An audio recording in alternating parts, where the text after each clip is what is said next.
with us today. But help us answer that question because you walk out with this beautiful mag.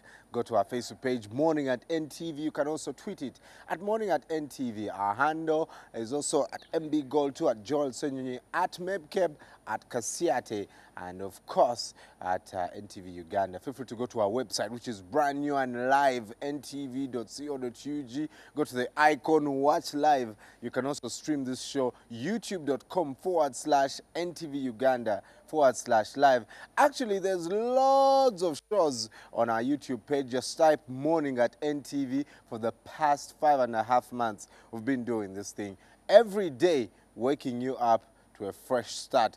NTV has also gone mobile, NTV Mobi. Go to our website and download that app. You can go to your Android phone and go to the App Store. You can download it. That is NTV Mobi. Watch NTV wherever you are. Coming up on the show, the stories that are making headlines. You're watching Morning at NTV with Simon Kasiate, Mabel Kebirunji, and Brian Mulondo. Once again, a very warm welcome to Morning at NTV. Now, the stories that are making headlines. On to our top story. Finance Minister Mary Chiwanuka denied allegations of influence peddling and nepotism in the recruitment of top managers at the NSSF. Instead, the minister says that she had had some pressure in the recruitment of some top people. Chiwanuka, who was appearing before the Parliamentary Select Committee investigating financial mismanagement and nepotism at the NSSF, said that in appointing a new managing director, the deputy and corporation secretary was to ensure that the best candidates had qualified to head the 3 trillion shilling fund. Moses Akena has that report. The National Social Security Fund, NSSF, has not had a substantive managing director for about 9 months now, after Richard Byaragaba's contract expired last year. The fund engaged audit and management firm PricewaterhouseCoopers to recruit Byaragaba's replacement.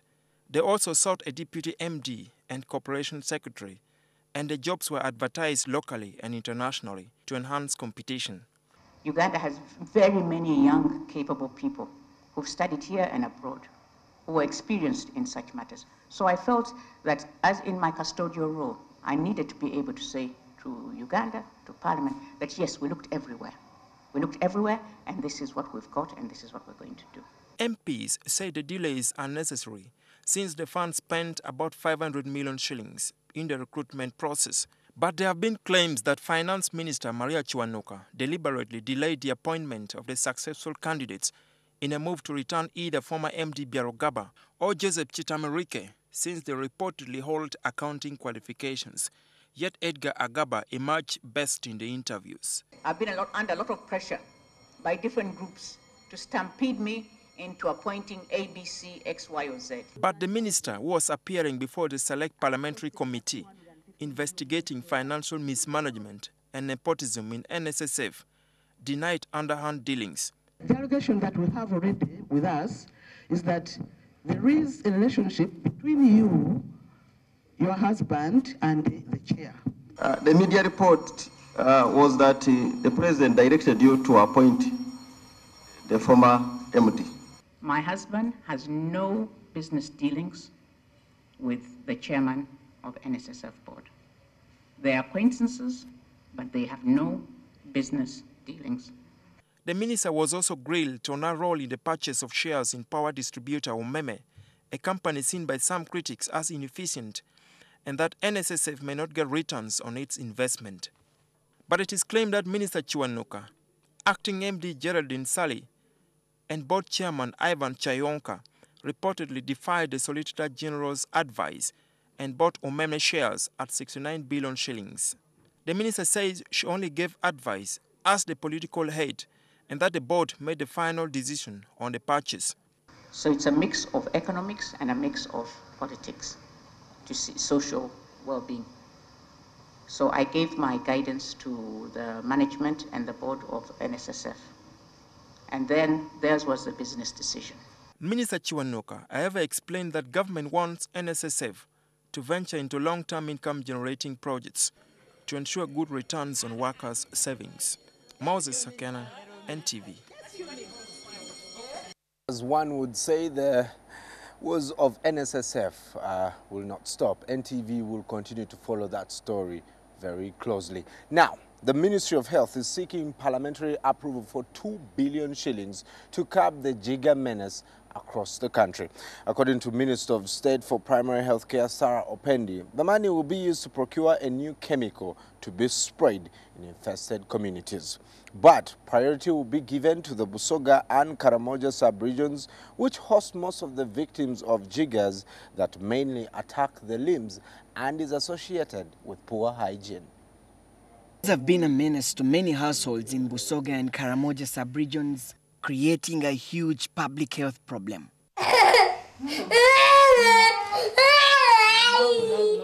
Richard Basame, a father of 6 and a resident of Chechide village in Jinja district, has almost been rendered immobile. He has painfully lived with jiggers for more than 10 years. All his children are nursing wounds infested with jiggers. Obuzibu bw'enfunza butubumbisa bubi. Era ngezaako bugeze kugula idagala na kutundula aye tidikoma. Buli ssaawa. Era kasitanga yalamu nti ojja okwesanga ng'abaana ebigere bikoze ki bidwire enfunza. Basame has spent a lot of money buying medication and spraying, but without much success. Kuba nguza obulezi buswika ni mutwala ebiri. Kufuuwa, kutonya, n'aleeta ku n'asidi. N'atoonyamu. Kale n'obuzibu obw'enfunza. He claims that the jiggers are a curse following his family. Enfunza dino diida ditya. N'akoba mu kika bwe twali muno w'enfunza. N'obuzibu kwe buva. Kwe gamba n'asigalira awo ntyo. Nga tiri kumana nfunza edikola ki? Gedivwa. This family's struggle to break free from the yoke of jiggers is shared by many others in Busoga and Karamoja sub-regions. Now, the Ministry of Health is seeking 2 billion shillings to help these people live healthy and productive lives to contribute to national development. First, Busoga and Karamoja, and then we shall move to the other parts of the country using the benzoate emulsion, which is available. This is a drug that has been used before on treatment of scabies. So we have done a pilot in Kabong and it has been very effective. Part of the money will be used to procure petroleum jelly to be distributed to the affected families to manage the jiggers. The ministry will also embark on public awareness campaigns on how to avoid infections by jiggers. It is important for the people, especially the leaders, to first embrace it. Secondly, the people at the grassroots who are affected to be able to also promote hygiene and sanitation in their homes. It's a two-pronged approach. We come in with the drugs, but you should be able for sustainability to promote hygiene and sanitation in the homes. In the first phase, the Ministry of Health urgently needs 1 billion shillings for the Busoga and Karamoja sub-regions that are jigger hotspots. With more funding, the program will be rolled out in parts of law of Parliament for MPs to consider it. Until then, Solomon Serwanja. Brian, and we're looking at some of those stories. Headlines. Feel free to follow us on Twitter at Morning at NTV, and of course stream the show live, youtube.com/NTV Uganda/live. Now on to something that is very, very controversial. The anti-homosexuality bill is back in Parliament and will be retabled and debated after the budget process that is likely to last 1 month. In his statement yesterday, Deputy Speaker of Parliament Jacob Olanya informed MPs that Parliament has already received a note from MPs agitating for the retabling of the bill and that Parliament is ready to move. Olanya, however, asked MPs to attend plenary sessions to avoid situations like that, which caused the annulment of the law by the Constitutional Court. After the Constitutional Court nullified the contentious anti-homosexuality law last month, the MP for Kawempe North, Latif Sebagala, started collecting signatures from MPs to retable the bill. With the 254 MPs who have appended their signatures, Sebagala notified Parliament to have the bill retabled, which move has been accepted. Deputy Speaker Jacob Olanya told MPs that the agitators of the bill would be allowed to retable it after the budget process. We wanted it to be done even before budget, but because of other pressing issues in as far as the budget is concerned, so we are going to handle it immediately after the budget. But the Speaker has given us a go ahead, and I'm very grateful to all members who have applied their signatures. And it is great that the people of Uganda again will hear that we have outlawed what is unnatural. Parliament passed the bill in December and it was later assented to by the President in February this year. However, a group of activists, including MPs and lawyers, challenged the law on grounds that Parliament passed it without quorum. The Constitutional Court subsequently nullified the law. According to Alanya, the law is no longer a property of Parliament. This means it will be tabled for the first time, then sent to the Committee of Legal and Parliamentary Affairs before it is returned to the House for debate and possible passing into law. MPs say they are determined that the law is passed without any amendments. Each and every member of Parliament should take it upon themselves or herself, him or herself, to attend session that day. Because it was a big embarrassment for court to nullify on the basis of quorum. But I know that each and most of the members of Parliament here support the bill. We don't even need to wait for the budget. Let them sit at break in the morning. Then by the time we conclude the budget, we just table our bill and it moves on very fast without any amendments. It remains to be seen if they into Parliament. Well, these more stories are on the bill and for him. More evidence.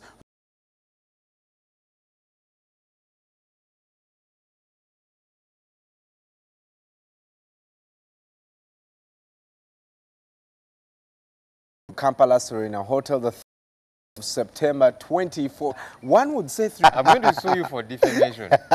Good morning. Good morning. How you are? Awesome. Eat it well.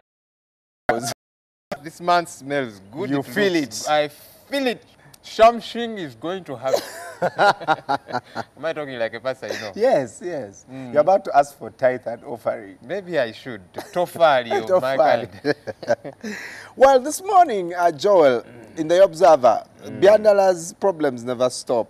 Biandala's role in the road saga exposed, and on that fine morning, he made a phone call, was kind of putting pressure on everyone to sign contracts, and boom, that has sold him out. Does that show how much some of our leaders are reckless? Because I know, okay, I watch this in movies, like the trail is always not left behind, because someone will pick on it, and then at the end of the day, you look guilty even when you're not guilty. And Honorable Nasasira is apparently still waiting for his apology. You gave him an ultimatum. He has this week to follow through on that. But look, what's new? What's new? Same old way, you know, of how we do things. There's bickering left, right, and center. This one blames the other, etc., etc. You see, our politicians, incidentally, they're oftentimes very powerful because, you know, some of this work is supposed to be done by technocrats, you know. Ideally, a permanent secretary is supposed to be a powerful fellow running the ministry, calling the shots, as it were. The minister is supposed to be the political head. But as you know, it's different. You know, many of these ministers of ours are very powerful by just, you know, a phone call. Things begin to move, and then eventually they come back to bite us. It's very unfortunate, but I hope we can resolve some of these things once and for all, yeah? People who are guilty, because you see, oftentimes what happens, money disappears. You know, it just dissipates just like that. And it's business as usual. Yes. No, it cannot be business as usual. Money has disappeared. Let's get it back. You know, if for one reason or another we cannot get it back, can we have some people apprehended and locked up for that? Right. We cannot keep this way, really. Looking at the bigger picture, apart from the Mukono Katosi Road. In the standard gauge railway, of course, as well. Yes. If you look at the way contracts are awarded in this country, even when it comes to doing the job, because I am aware, for example, Multiplex was hired to construct the Wembley Stadium.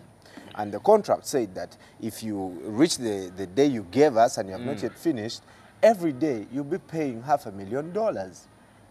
You see, and we've had some reports again that, you know, for example, some contracts are awarded in State House. We've got regulations in place. That is why the PPDA is in place, you know.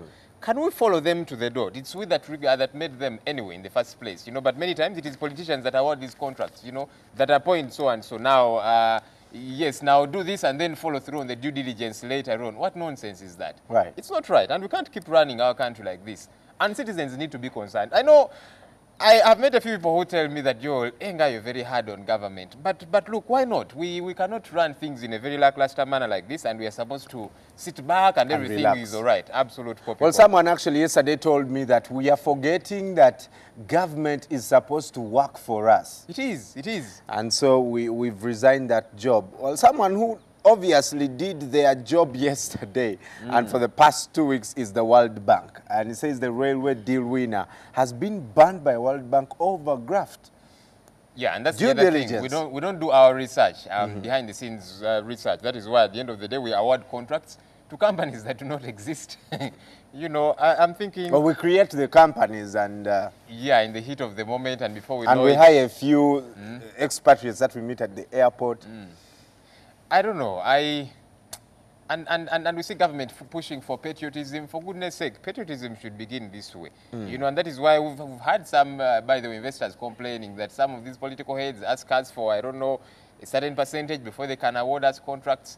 We know these things. I would like us to begin to do something about them. The other day, the president had somebody interdicted. Can we see a lot more of those, you know, and don't just get fired. No, let's lock you up as well. You've got to, you see, there are ramifications for our actions, you know. You and I are Christians, I believe in forgiveness, but there are consequences for our actions, you know, so we cannot just say it is all right, it's business as usual. We need to make it very convoluted, very difficult a thing for people to steal in this country. How? Let's set a precedent. Right. I think Cesar Kagaba says that, you know, we should have laws that are... very deterrent. Very deterrent. Very deterrent. Nature, you know. And we have them, by the way. You know, our problem is we've got good laws in our books, but we are just there laissez-faire. We do not give a damn at all. And we're definitely paying for the... Let me just quote a little bit about, you know, Observer this morning. Talked about one of the companies that was awarded this contract and was introduced to Museveni way back in 2009 by Rosa Whittaker, the former U.S. trade representative. Now, Rosa Whittaker has retired and is now a lobbyist in Kampala. I do not know why she wouldn't go back to the U.S. and do that. Lobbyist for the U.S. or for Uganda? I think there is nothing wrong, absolutely, with her. You know, she's retired from politics, doing her private business. I think that's okay. You know, but our concern should be, can we follow the laid down procedures? You know, right. It really does not matter if it is Bill Clinton's company or that kind of thing. I think that's okay. But can we follow procedures as they are, as opposed to, it is so and so that recommended this company, so just award them the contract? No. We cannot do things that way. Let's follow the laid down procedures. That's why I keep saying I'm a regulation freak. We have got good laws in this country. We don't follow them. That is very irritating. There's a law on male circumcision. This would interest Kasiate. But the Observer this morning is saying circumcision is promoting risky behavior. I don't know if it is the same thing that we're trying to say even with ARVs. And people know that the medicine is there, Joel, and yeah. I agree, because you see, we keep telling people that apparently circumcision nips in the bud HIV AIDS up to what, 60%, you are safe up to that. But for goodness sake, that is 60%. It is not 100%, you know. The challenge is people go get circumcised and then they go on rampage in a very wanton manner. They will die like a problem if they are not very careful. But you see, we need to send out the right messages, because now the message we've been huffing and puffing saying, look, get circumcised, this is going to ameliorate us from this whole HIV and AIDS scourge. No, it is not, at least not 100%. Circumcision is good. I am circumcised, you know. My parents did it when I was a little boy. It's a good thing for cleanliness, etc., etc. But for HIV, chijabali. Otherwise, how many Bagis would have died? I'm sure Bagis would die of HIV. They do well. Even if they don't die, they catch it as well if they engage in risky behavior. So we need to be very careful. Daily Monitor, you talked about the new gay law. MPs are starting to write a new one. Two MPs, Honorable Benson Obuogwala and David Bahati, have been given leave of parliament to go and put together another one all together. I hope this time around, because you see, people are making noise and hounding the courts of law for annulling this law. And for me, as much as I want this law, I thought, no. Actually, I agree with the courts of law. If there was no quorum, we should not pass good laws. In a funny way. that's the thing, you know. So there should be quorum. It is a good law, but let's pass it the right way. So I hope there will be quorum this time round. And Joel, Pastor Male was here. What, 5 months ago, before this law was passed. And he said it is not necessary. We're just giving hype to a group that their agenda is definitely for us to talk about their sexual orientation. And human rights activists are funding whatever agenda is there. And he said the penal code has that. Why can't Bahati just say, okay, let's make sure that the penal code is active? Instead of taking, you know, leave of work and then going and wasting time to come up with these things. Well, they're not taking leave of work. They're actually working. They're taking leave of plenary, it's not plenary. And committee and stuff like isn't the penal code strong enough to, if it is enforced, isn't it covering all this? No, I don't think it is. What is there, really, it's not as expansive as it should be. But I've had that school of thought of, look, actually, these guys are the ones funding this whole caviar, etc., etc. I don't know how far true that is. But what is Male's worry, for example? He's a friend of mine, and he often watches this show. The penal code, the penal code criminalizes bestiality, homosexuality. And that's as far as it goes. That's as far as it goes. But you see, we're not talking about things like recruitment. You know, many people are denying this, but it's happening in schools. Yes. Absolutely. It has been happening for a long time. Yeah, and it's, I mean, it's good that we are now coming up to deal with it. I think we should. We absolutely should. You know, so what is his problem? If he thinks that we are creating another, let's create it. What's wrong with that? My challenge, of course, is that we have very many good laws in this country, but we don't implement them. I hope we will, this very one. We'll be following that story closely here at NTV and, of course, engaging most of the stakeholders in this very huge debate. Bishop Luwadila celebrates 25 years in marriage. He looks very happy here with his wife. How long have you been married? 2.5 years. 2.5 years, and you're happy? Yeah. Sometimes. Yeah, when somebody is married. I'll be real with you. You know, some people think when you get into marriage, oh, no. Yeah, but what makes you better is that you need to be mature to go through whatever you need to be mature. Not just, you see there's a difference between growing old and growing up. That's where they say there's a difference between boys and men. When you're married and you stick it, like Luwadila is a real man. He's a real man. 25 years, I bow down for him. I look forward to celebrating such for you. You know, I'm told when people are married for 2 years and they're happy, you know why. When they're married 25 years plus and they're happy, you wonder why. Perhaps we should ask him what is going on. We'll bring him on the show one day. Now, baby with 4 legs and arms undergoes successful surgery. We did report on this story here on NTV, and we had a good surgery, successful one for this. They call it a twin something, I had that term. But baby's in good shape, so we are told. We wait to follow that up as well. Question, can government enforce new private school rules? You know, the new rules that have been put in place. Head teachers, for example, should be degree holders, and a number of these things, you know, that have been put in place. And of course, like the other day, Simon was saying, look, government should stretch their arms a little bit more and begin to set the tuition that private schools do ask for. I'm not too sure that can happen, but there you go. I'm under pressure over NSSF jobs. This is Minister Maria Chuanuka. The lizard here says, we are surprised that she is surprised. You know, in this country, everything is intertwined in a way, yeah? There are people who have positions, but they do not have power. But can't we, at this point, honor the minister for actually coming out and saying, guys, the truth is, I would have appointed someone else already, but there are just so many forces behind. Yeah, someone well, else would have kept quiet and, you know, let us keep guessing and, yeah. Well, let her adumbrate further. What are those forces? We want to know so that we can intervene. Do you actually need to know the forces? Why not? Because, I mean, now we cannot just leave it there in limbo hanging. If somebody says there is mafia, and we've had this talk again and again, yeah? So what is mafia? You tell us who those are, and we see what to do. Anyway. All right. Now, page 2 of the Daily Monitor has an interesting picture, Joel Senyonyi. Yeah, these are enumerators. You know, there are places that are very hard to reach in this our country. I see an enumerator here on a bicycle. Have you been actually enumerated yet? Not yet, not yet. I do not know when they'll reach. Today is third. We have 3 days Namugongo, to go. So I'm really waiting. I thought Namugongo is just here. Yeah. How about now places like Bupadengo, or Wabidogo? If you look at that picture, it shows how well. I want to salute the guys at U-Boss. The commitment to do the job.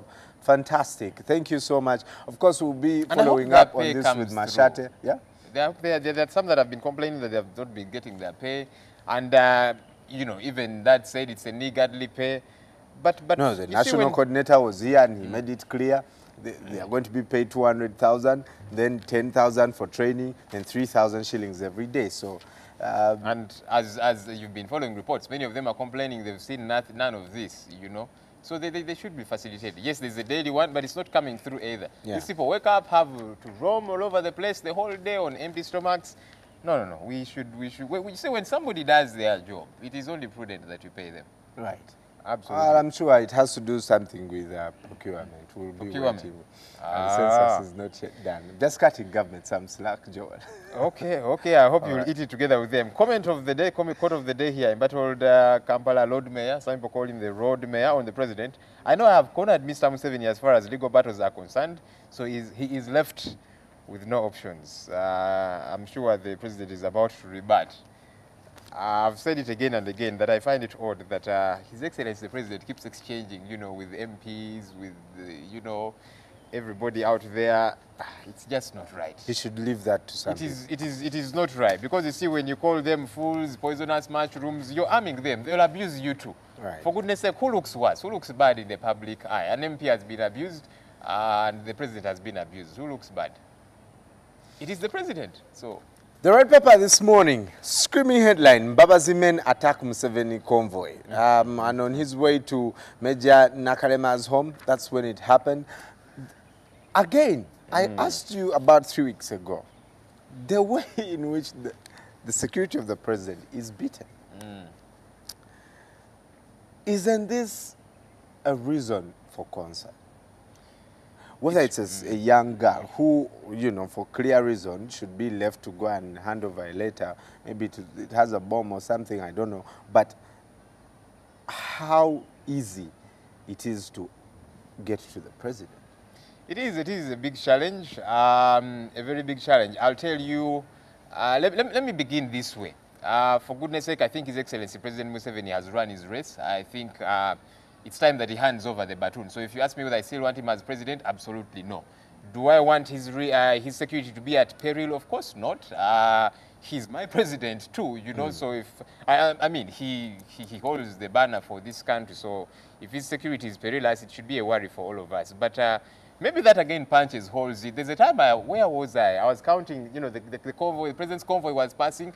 I counted those cars until I could not count anymore.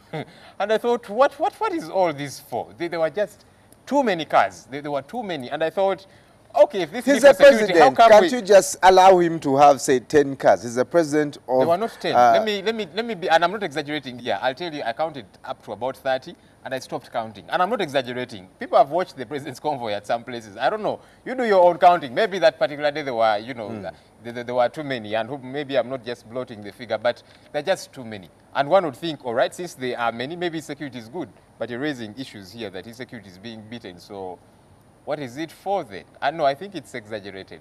I don't know. Well, something that will definitely give kudos to for the African Union, an organization that has been blamed for not doing what it's supposed to do, full of power-hungry leaders. But now this time they were coming around to do something awesome. They agree a joint effort to combat terror and have set up the anti-terror fund. Yesterday,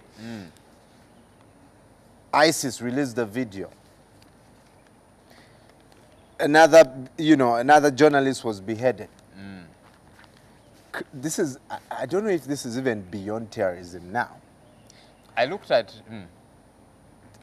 Isn't this, I don't know, how should Africa be concerned at this point in time? Yes, America is the superpower in this.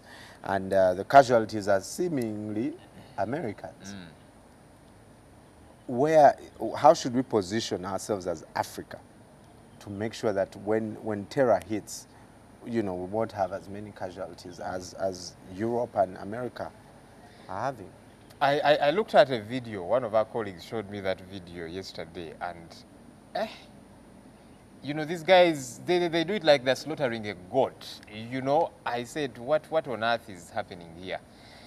I don't know, we all should be concerned. Yeah, it is a grisly sin. We should be concerned. Terrorism is one of those, it's a catch-22. You're thinking, how do you deal with it and so on? But much of the time, we know who they are. Does this tool work if you get Senyonyi and you slice him like a goat and show it to the public? Does it make you fearful? Or in the case of America, it says, America says, okay, you will pay back 10 times.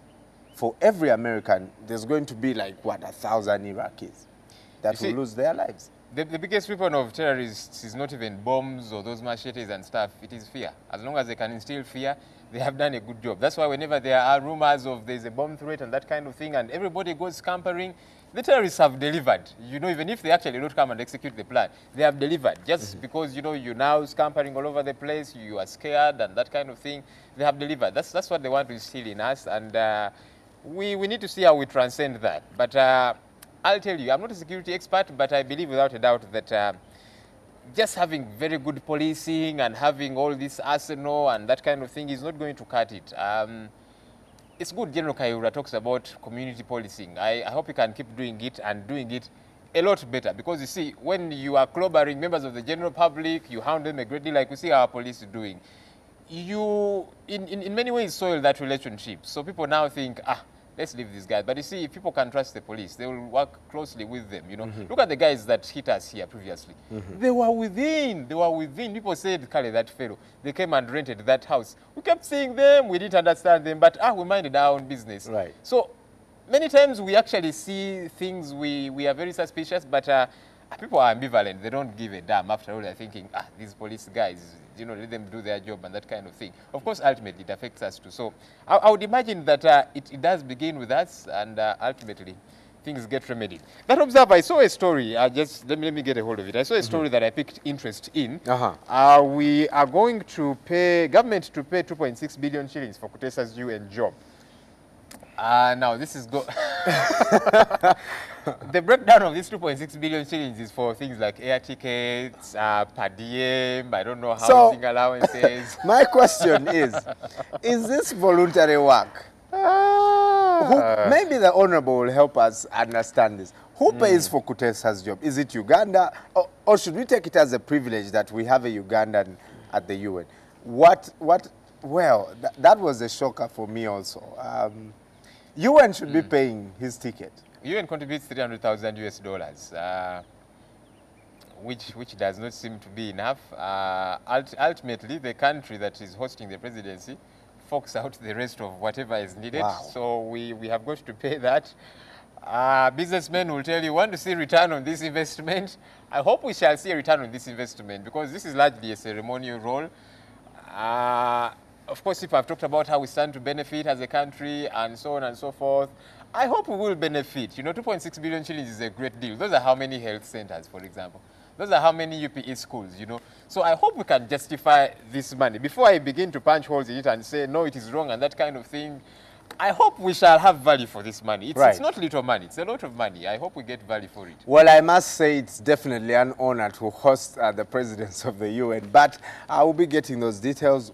That's definitely a shocker for many of us. And remembering that he had dollars on the street, handing $2,000, and we have already started paying, I guess, for his role.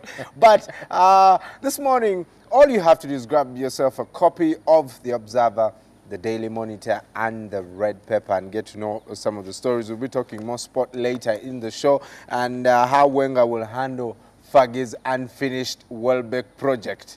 We'll be looking at that and more later. I saw, is it Man City that signed up a Nigerian player called Ebola? I think that was photoshopped. That was photoshopped. Okay. But stay with us. Coming up, the big story with Joel Senyonyi.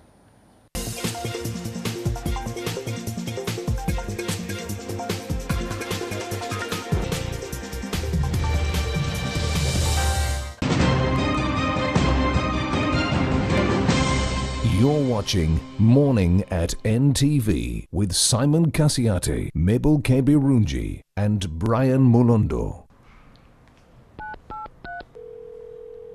Hello, is this Munji? Yo, this is Munji. I am feeling your new Virgin Jam right now. It is off the hook. Thanks, man. I'm also feeling you. Seducer. Make a call for whatever reason. Call someone, call anyone, and change your life. Make a call and you could win 100 million shillings, a car, or a smartphone with free data for a year. Plus, win 2 free minutes every day. Airtel. Together we can. Ekifo ekimu kisawa musu n'ekyalo ekiweddeko abamanye bakiraza mumwa. Tugenda kutuuka gy'oli oyogere naffe ebikwata ku kyalo kyo, embeera mw'okolera, ebyobufuzi, ebyobulamu n'ensonga endala nnyingi. Ebyogerwa tebiyita. Tuusa eddoboozi lyo, yogera naffe buli lwakuna butereevu ku NTV akawungeezi.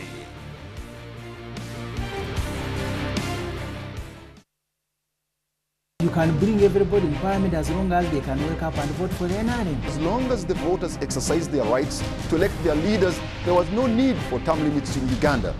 I know him. I know how he operates. I know how he thinks. There are ways you can go around these obstacles. Why should I conduct myself as if I am MUI? It's absolutely true. I admired President Museveni. Is the ICC a fiscal code targeting African leaders? You cannot tell me that the whole trouble Kenya had revolved about only 2 individuals. The money is not in the budget of this financial year. You can't beat God. You see, God is polygamous also. Look at Jeremiah chapter 31. The security of this country will largely depend on the contribution that the people make.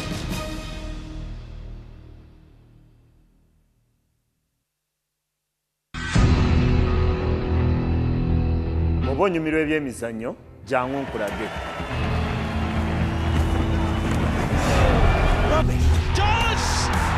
And Adam Johnson, the boyhood Newcastle United man, historic, flying in the face of all football logic. A magnificent goal by Robin van Persie. Ferdinand! Everton lead at Old Trafford. Walcott, Giroud. Super Suarez. Gonna backs it up and runs it in. Checo finds the net in spectacular style. Penalty for Borussia Dortmund. He scores.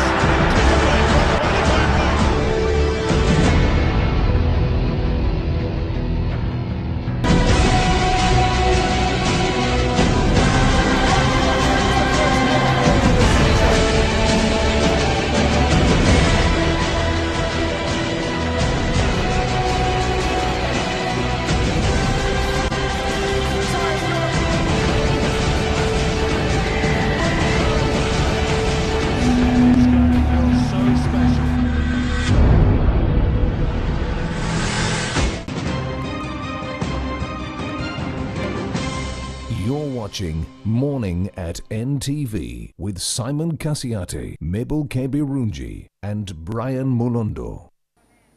Welcome to the big story, an interesting one. Now, Somalia is one of those places you do not want to be at. Lots of things happening. There are a few brave people like my guests here that keep going there, doing 1 or 2 things, trying to pacify that place. We'll be talking this when we get back for the big story.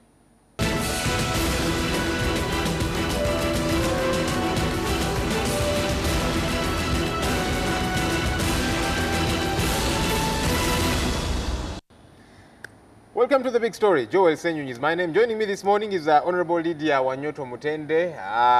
You are a lawyer, former Ayala MP. Now you have got this, this is a mouthful of a title. Acting Special Representative of the Chairperson of the African Union and Head of Mission in Somalia. AMISOM. You're very welcome this morning. Talking Somalia. Thank you and good morning, our viewers and listeners. As I did Adam Brett earlier on, you know, Somalia has been called one of the worst places to be born in, to live in. You seem to disagree. We seem not to have made as much progress as we have wanted to. You know, everybody that's involved. Uganda is very much involved therein. What's the status? What's happening there currently? Of course, first, Somalia is an African country. They are our brothers and sisters. They are on a very beautiful sea along the coast of Indian Ocean, which goes down up to Mombasa, down to Dar es Salaam. So they are really part of Africa, and they are one of us. They've had conflict and instability, like many African countries, so it's not an isolated case. But maybe we could say yes, maybe for a longer time than others, because this has been on like for over 22 years, since the days of Said Barre in 1991. They've not really seen full recovery of peace and stability, but it's coming up with the support of the people themselves. The Somali people are now more resilient. They would like peace and stability, but with the support of their neighbors, with the support of African Union, with the support of their immediate neighbors and with friends. So I can say with a lot of hope and without any fear of contradiction that we will soon be seeing Somalia getting back to road. I mean, at least the guns should be going silent. There's more work to do in terms of the battle of the mind, settling people, getting the diaspora community back home. There are many people outside Somalia who should be in Somalia, born of citizens of Somalia, because of what they've been away. They're part of the diaspora or refugees. It's a big story for us, but we are there. And the reason many of us are there is to make that important contribution to regional peace, to regional stability, but important building the block that we need. The peace stability is important for us. We cannot talk about development and sustainability of peace in Africa when one of us is not okay. And that's why much as we are in Somalia, you know that there are many other efforts in South Sudan, there are efforts in Nigeria, there are efforts in Central Republic of Africa. We had issues, you know, very well by 2011, 2012, the whole of Northern Africa was on fire, Libya, Egypt, but that's why we need to sort out our continent.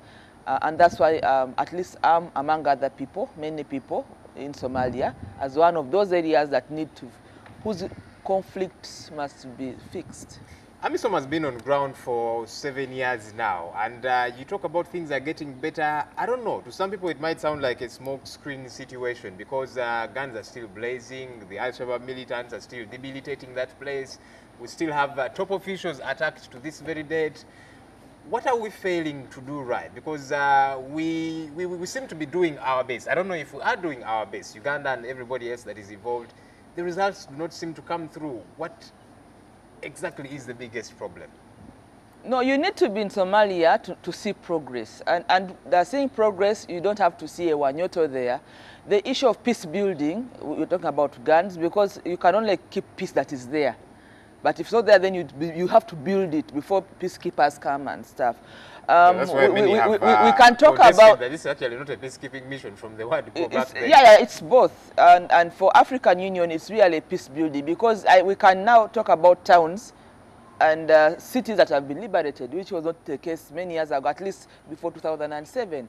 You can go to Mogadishu today. You have over 40 embassies opened up, including Uganda. Uganda has opened up a high commission in Mogadishu that tells the story. And many other countries have opened up embassies. And that means that they are ready to do business. They are ready to engage the government. You have a running government in Somalia. You remember that was not the case many years ago, but after 2007, they began having a presence of a government. And as I speak today, Somalia has a parliament. I mean, members of parliament have just been here recently to share experience. They are part of the wider committee of the legislature of the Commonwealth. There is government, we have a president, we have a cabinet. So it takes time, but it's progressive. We should not rush Somalia because it has come a long way. But if you ask me who works and lives there, I've found change. I mean, I am able to see the story where it came from and where we are now. I can talk about Kismayo, I can talk about Doble, I can talk about up north. These are towns that were no-go areas, those Al-Shabaab strongholds. We can now have a base where we can actually attack and keep moving to the last bits of where Al-Shabaab is still having hold. Currently we have an operation ongoing for the next 3 months. We are dubbing it Operation Indian Ocean, because then we would like to cut off all the supply routes along the sea and to show that there is no town along the sea that Al-Shabaab can use to refuel, to retrain, and to access the sea, or to even do piracy like they've been doing, to be able to reinforce themselves. I don't want to sit here and say everything is okay, but I want to say, yes, there is hope, and that there is light at the end of the tunnel, and that we must salute the Somali people, because they've been in this, whatever we are doing as African Union, we are doing it alongside the Somali agencies, the Somali National Army, the police, the government, the members of parliament. It's tough, but we are there. AMISOM's mandate, the contract expires in 2016. I'm just thinking, what will our report card read like? Who told you that it expires 2016? Well, that is what the reports that we do have. Hopefully it should be No, renewed. it's not true. You know, the missions of African Union depend on assessments. So until there's an assessment and when will that assessment be done? Even this October we do assessments. We are having an operation. When we finish it, it's 3 months, August, September, we will do an assessment and see how the progress we have made. And you've just told us here that you do not see any hope. So for African Union and for any effort that is building peace and keeping peace in areas that we have built peace in, and causing stabilization programs in Somalia, you do not give deadlines, because you never began that conflict. It should be a product out of an assessment that says yes. Well, one would think because we are involved. Well, I'm giving information that you need to know, because we are informing people. There is no deadline for any agency in Somalia. We only work according to assessments, evaluations, and to the wish and the will of the government of Somalia. One would think because we are involved there, we should set some kind of goal. If you have a goal, it should be a smart goal. You know, it should have some kind of time frame. Yeah, but you know, you don't blow out a deadline. No, but you know, you need to inform people. We need to inform people there. Yeah. They are on the ground. You know, family heads, etc., etc. And I don't think we should probably have some kind of picture before going on ground to say, all right, by this we should have achieved A, we should have achieved B, and hopefully by this we should begin planning to pull out of that kind of thing. Let me also inform our viewers, because sometimes when I'm in Uganda, people assume that Somalia is about Uganda. So Somalia is not about Uganda. Uganda, yes, is one of the key stakeholders that took the first troops in 2007. We have the largest contingent. Yes. But there are many other African countries that have contingents and troops, and they have been able to share out the country into 6 big sectors that had really serious problems. So yes, I would like to congratulate Uganda for the role you've played as a country, and of course for having been able to take up the most sensitive installations like the State House in Somalia, the Parliament, and the airport, and along the sea. But I want to add that, to say that for you to say, oh, you know, you are people, this is work, it's a calling. Those of us who are in Somalia, it's not because we don't want to be home, but this is the nature of our work. Somebody must put up their best foot to deliver Africa. And any military boot that is in Somalia is much appreciated, as is South Sudan, as is Nigeria, as is Central Republic of Africa. And that is the mission and the spirit of our summit of heads of state of Africa. They've just come from Nairobi, as you know. We would like to find lasting solutions for the African continent in terms of peace and stability. And if you have been given an opportunity to board a plane to go to Somalia or South Sudan or any other country to be part of the African vision and spirit of pacifying Africa, that's your calling. And without a doubt, I think the point that many I don't have to come here and then you begin saying, you know, our people are there. Yeah, in 1979, Tanzanians were here. Honorable, you must have missed the point. I think the point here is, I think it's a good thing that we get there, begin to pacify the region. Yeah.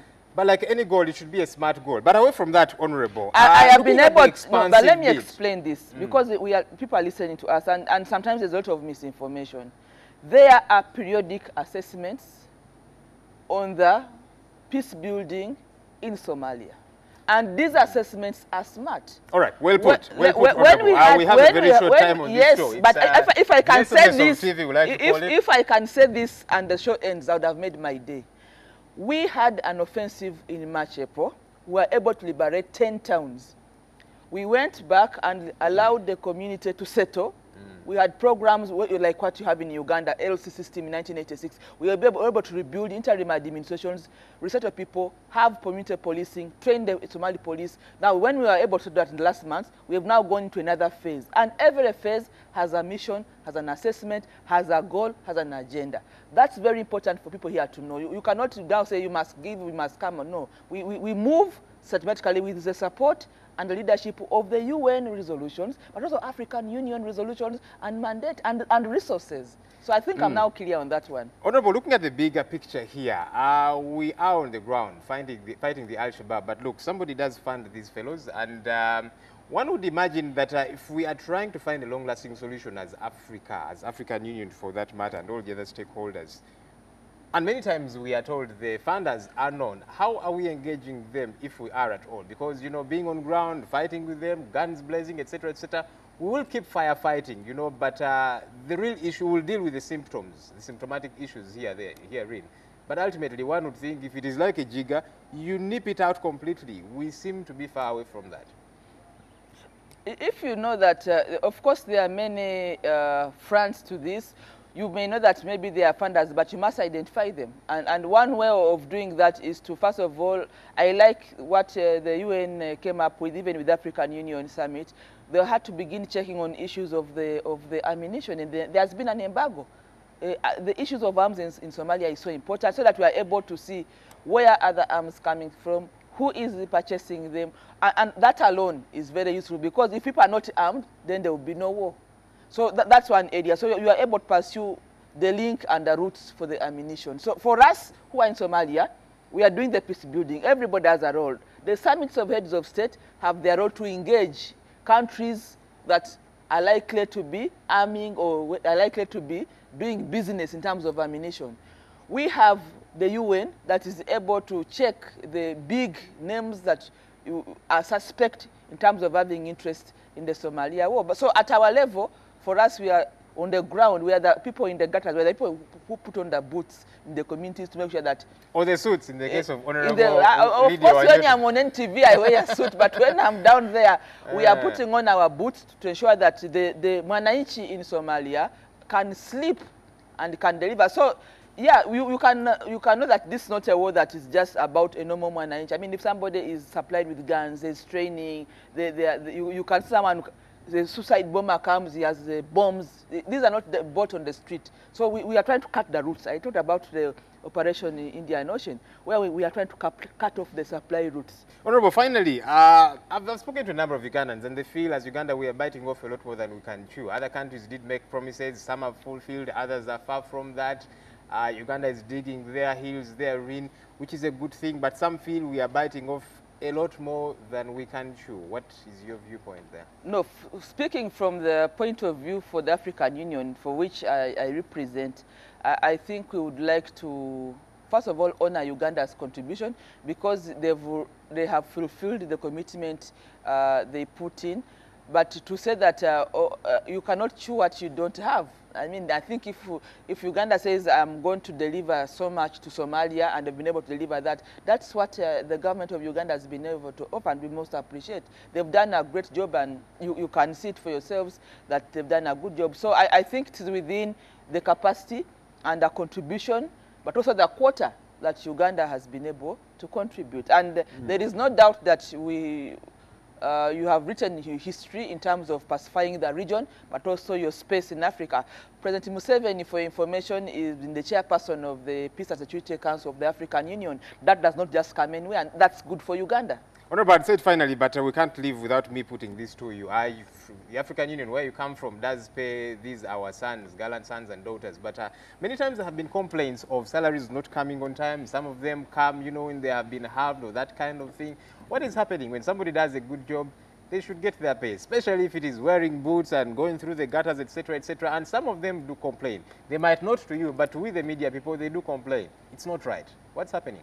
I want to, first of all, regret and apologize that it's unfortunate that there have been some delays in payment, specifically of our troops.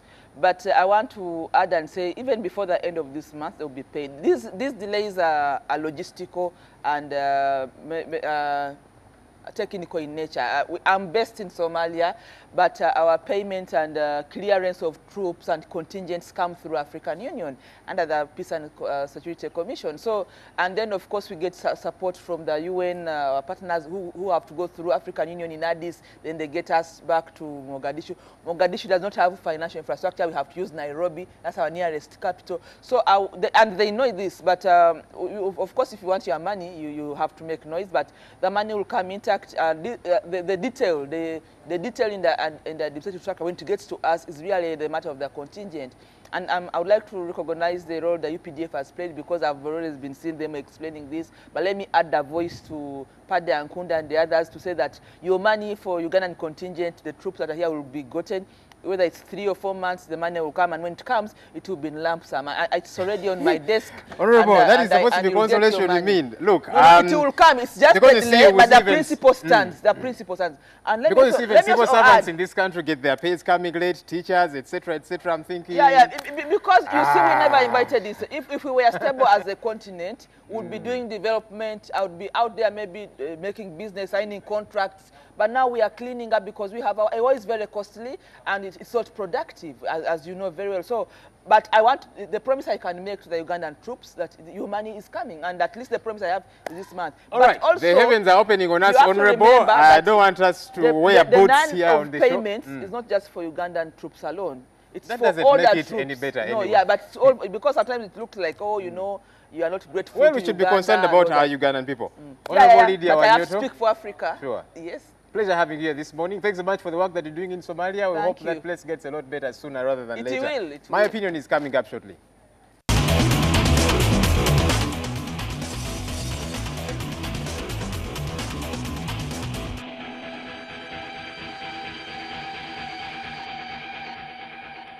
I like the very first sentence of the Ugandan anthem, "Oh Uganda, may God uphold thee."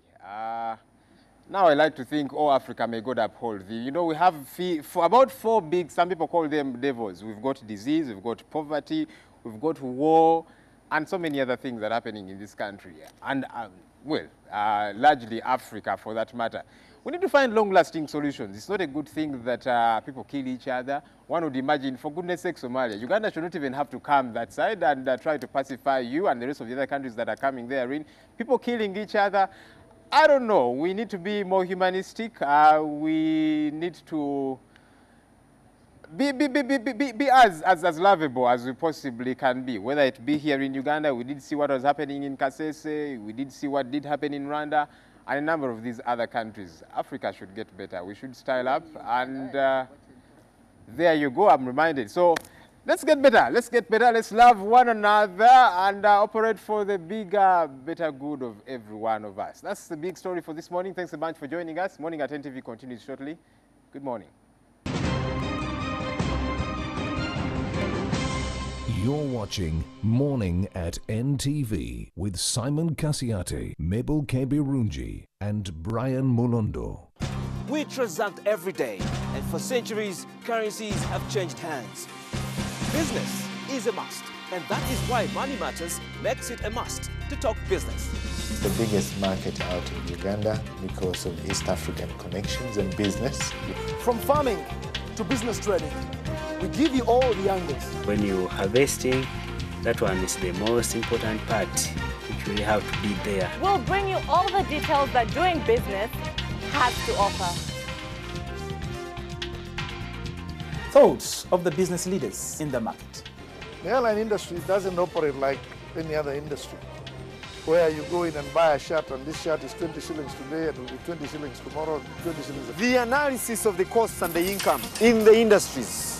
From wherever we are, we talk business, and at Money Matters, where money indeed matters. Business is a must. So, don't miss talking business with us every Thursday only on NTV.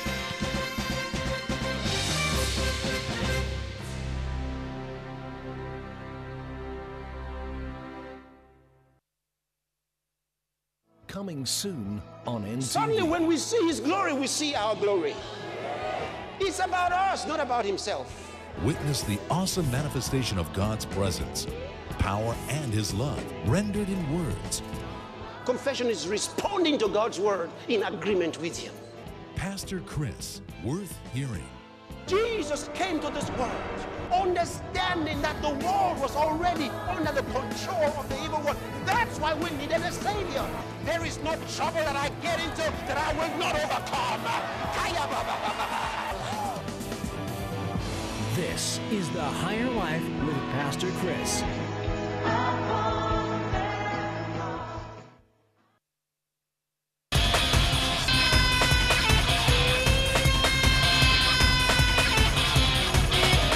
The average age of the international team is under 18. And the primary role of Team Uganda is to remain to Division 2. Probably that's the only thing that can make one or two rugby fans smile, that the Cubs are doing well. The players haven't put on they haven't wore the game faces. They're not the animals we saw last season, because Ferguson had the same group of players and he did deliver the Holy Grail, which is the title.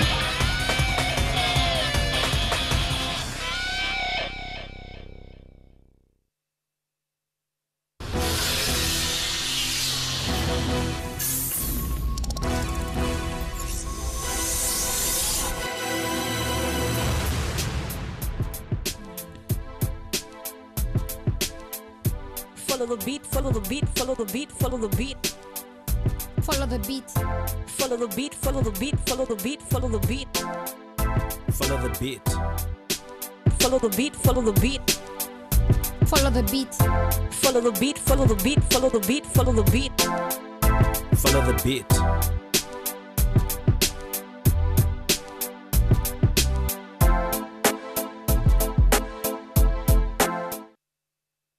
I'm going to blow your mind and I'm going to twist your taste buds.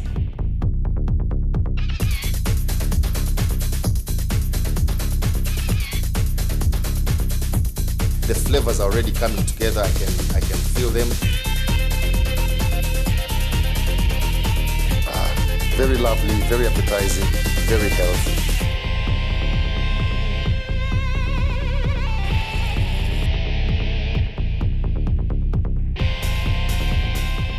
Remember, the way you see it, the way you like it, is the way you get it, from my kitchen to your kitchen.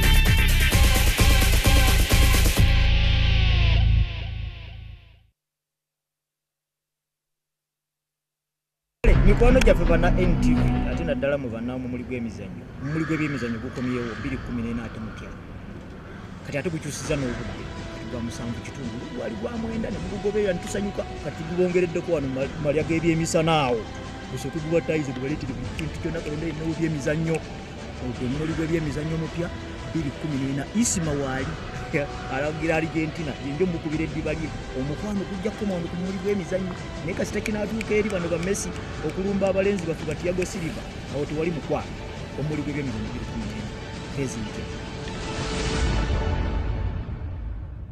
On the next episode, brought to you by At Orange, we know you want to do more on the internet. That's why we bring you happy hour day and night. I wanted to see you. I hadn't seen you in a long time, so... Are you nuts? You shouldn't have come here. Can't you see it's dangerous? Come on. Tell me the truth. Don't you miss me? Tell me. No, they're not here. I am alone at home. Veronica, don't do anything crazy. Veronica.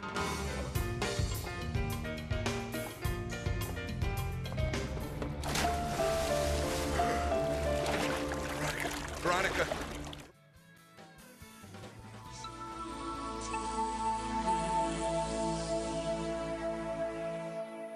You can download movies at the lowest prices and never fast from Orange. Dial *133# to buy a data bundle. Happy hour changes with Orange. Today changes with Orange.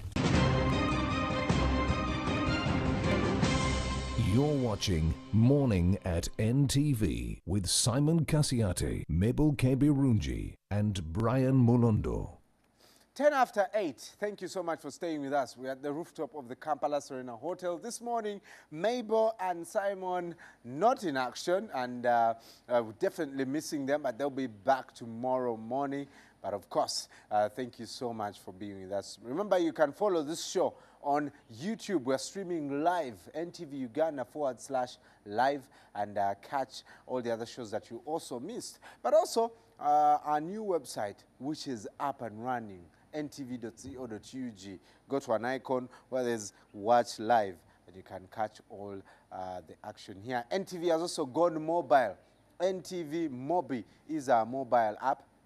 And go to your app store if you're using an Android, or if you're using Apple, you can also go and pay maybe $1 for that app, and you'll be able to watch NTV wherever you are. Some of your comments on our Facebook page. Remember, the Facebook page is Morning at NTV. Watsala Nicola saying Somalia can't survive with AMISOM. We need to take care of that. Noah Asinje Mukirane saying, I salute the government for the tremendous job it has done in Somalia. There's a way it's promoting nationalism because I now feel proud of my country. Wow. The Honorable should have been here. Lydia Wanyoto, who is the Deputy Chairperson, the African Union Commission. On Twitter, Irene Birunju Mugisha saying, great insights into the AU mission in Somalia Republic and the achievements. Joel, thank you for allowing her to inform the viewers. To gain Brian Karatwa responding, saying, you say UPDF, we want our army back before 2016. Our brothers and sisters are being killed for no reason. Someone also reacting to the census. I think this is an enumerator who's saying the material wasn't enough and the allowances for 6 days down the road have not been paid. Wow. Of course, Mr. Mashate will be explaining this, who is the national coordinator for the census exercise. Remember, the exercise is still going on. And if you haven't been enumerated, you can also inform us some of the challenges, and we'll be able to follow up on those stories. But on Everyday Life this morning, it's Healthy Wednesday every morning. And if you think that you have an infection but are wondering what the signs and symptoms are, well, this morning we'll be with us an ENT specialist, maybe sinuses, or if you are told your child has glue ear. What is that? We're going to be finding out very soon on Everyday Life. Stay with us.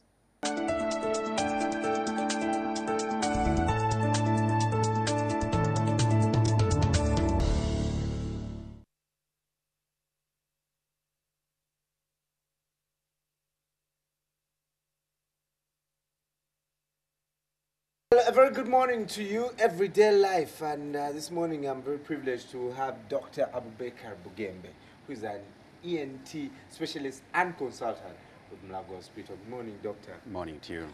Someone was asking me just before we came on, what do ENT specialists do? What are they? It sounds like engineers of sorts. No, not really.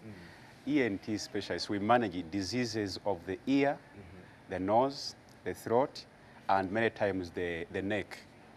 There are quite so many. Probably we will discover a few of them, but such a big specialty. And there are so many people in the public who really need this specialty. Right. Yeah. Let's start with some of the most common infections, ear, nose, and throat. Let's start with the ear. Well, the ear, there are quite a number of diseases that can affect the ear, but commonly what we see are the infections, especially in children below 5 years, quite commonly because their immunity is not very strong to fight off the infection. And then, of course, in the elderly, when the immunity is also going down, such a common infection. But away from the infections, we can also see a lot of cases with hearing problems, hearing loss. You hinted upon the glue ear, a very common condition in children. This is where like fluid is trapped within the ear cavity, the middle ear cavity, and it can't come out. Where it's supposed to pass to go to the nose, it is blocked and can't pass through the eardrum, and as a result, the eardrum cannot vibrate well. So one is not able to hear well. They may have some pain in the ear, and so many, a little more symptoms. Right. Yeah. What about the nose? Because one of those days I had, I witnessed a surgery where the doctor was drawing, I think, pus from a nose? Looking at the nose, the nasal cavity has extensions within bone, which are just air spaces. We call them sinuses. Allow me to say that everybody has sinuses. When you hear somebody say, I have sinus, it is not a meaningful statement. They're just air spaces within bone. Really? Yeah, sure. I can tell you honestly, and I'm sure some viewers, that I thought sinuses was like a condition that you get. Not really. So all of us have sinuses. All of us have sinuses. But like any other part of the body, sinuses can get problems. Problems could be due to infection, where you may have pus collection within those air spaces. And that's probably what you saw when the doctor was trying to remove that pus. Yes. But also these sinuses can be affected with allergy, and so is the nose. They can be affected with the tumors. I mean, it's a range of many diseases. But looking at the nose, you may have infections there, you may have allergies there, you may have disease which can cause bleeding from the nose, you may have tumors which may be cancer or not cancer.